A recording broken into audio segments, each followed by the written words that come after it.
this point, let me show you what I had to do. So she didn't exactly show us how to make the bread dough, but I did some digging and found it on her website. And so I started by weighing everything, starting with some bread flour. Then I have to weigh the water. But the scariest part of all was that I needed this sourdough starter. I have never used sourdough in my life.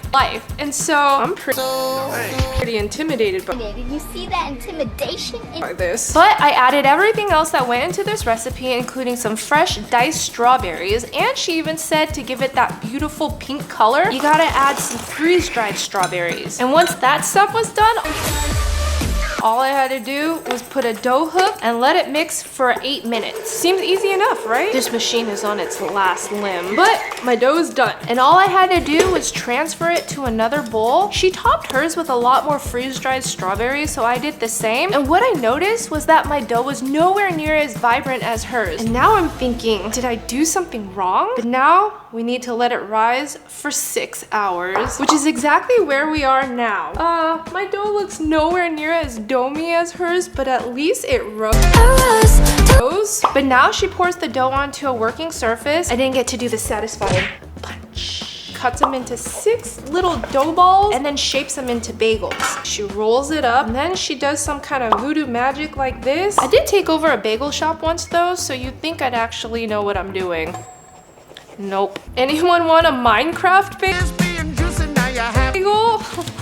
Now I have to let it cold proof overnight in the fridge. This is too much labor of love, and I can't back out now. It's the next day. I've proofed the bagels in the fridge overnight, and then I had to proof them again at room temperature for 2 to 3 hours. They better be ready. But now we have to boil them. I think it's because it gives it a nice chew, and then it makes the crust all shiny.